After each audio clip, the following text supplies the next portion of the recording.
कहा जाता है कि हर सवाल का जन्म एक मौन से होता है और मानव इतिहास का सबसे पुराना सवाल है, ये सब शुरू कैसे हुआ। नमस्कार, आप देख रहे हैं द स्टोरी टेलर, जहां हम कहानियां नहीं गढ़ते, हम स्मृतियों को जगाते हैं। आज की यह कथा किसी देवता की नहीं, किसी वैज्ञानिक की नहीं, बल्कि सृष्टि स्वयं की कहानी है। आज हम जानेंगे ब्रह्मांड की उत्पत्ति। जैसा कि कहा गया ब्रह्मांड पुराण में और जैसा समझाता है आधुनिक विज्ञान, बहुत पहले, जब न समय था, न दिशा, न प्रकाश, न अंधकार, तब था केवल एक अनंत मौन।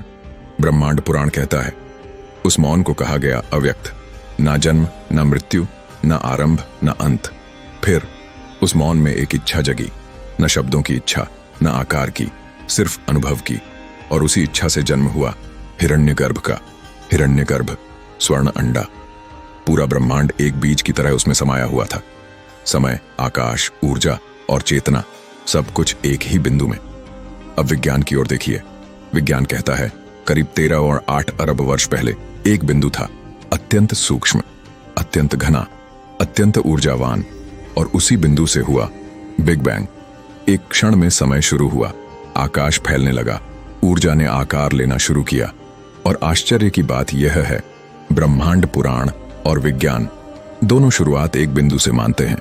पुराण इसे कहते हैं सृष्टि, विज्ञान इसे कहता है एक्सपेंशन।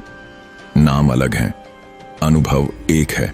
ब्रह्मांड पुराण कहता है हिरण्यगर्भ के फूटते ही ब्रह्मा प्रकट हुए, लेकिन ब्रह्मा कोई दाढ़ी वाले देवता नहीं थे। ब्रह्मा का अर्थ है रचना की चेतना। विज्ञान कहता है बिग बैंग के बाद मूलभूत कण बने, प्रोटॉन, न्यूट्रॉन, इलेक्ट्रॉन, फिर परमाणु, फिर तारे, फिर आकाशगंगाएं। पुराण कहता है ब्रह्मा ने लोकों की रचना की, 7 ऊर्ध्वलोक, 7 अधोलोक। विज्ञान कहता है मल्टीपल डायमेंशंस, मल्टीवर्स थ्योरीज। अब प्रश्न उठता है, क्या यह केवल संयोग है या फिर हम एक ही सत्य को 2 अलग भाषाओं में समझने की कोशिश कर रहे हैं। ब्रह्मांड पुराण समय को रेखा नहीं मानता, वह समय को चक्र मानता है। सृष्टि, स्थिति, प्रलय और फिर पुनः सृष्टि। विज्ञान भी आज एक नई बात कह रहा है कि ब्रह्मांड केवल फैलता नहीं, शायद फिर सिमटेगा। Big crunch, big bounce.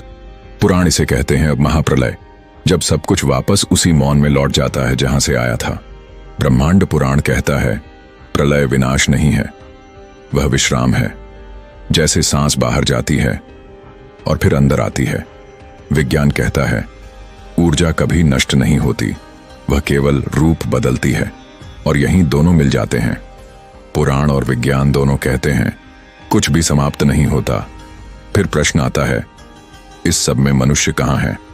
पुराण कहता है मनुष्य ब्रह्मांड का केंद्र नहीं है, वह ब्रह्मांड का प्रतिबिंब है। जो बाहर है वही भीतर है। विज्ञान भी कहता है हमारे शरीर में वही तत्व हैं जो तारों में हैं। We are made of star dust.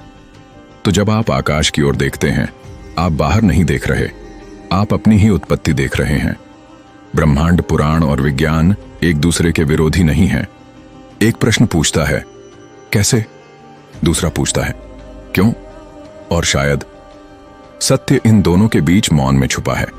आज लोग कहते हैं पुराण कल्पना है, विज्ञान सत्य है, लेकिन सच यह है विज्ञान मस्तिष्क की खोज है, पुराण चेतना की स्मृति। और जब तक मानव सिर्फ बाहर देखता रहेगा, वह आधा ही समझ पाएगा, क्योंकि ब्रह्मांड की उत्पत्ति सिर्फ आकाश में नहीं हुई थी। वह हर बार होती है जब कोई मनुष्य प्रश्न पूछता है। मैं हूं द स्टोरी टेलर, और अगली कथा में हम जानेंगे विष्णु पुराण और दशावतार। क्या यह एवोल्यूशन थ्योरी है? अगर यह कहानी आपको सोचने पर मजबूर करे तो समझ लीजिए आप सही यात्रा पर हैं।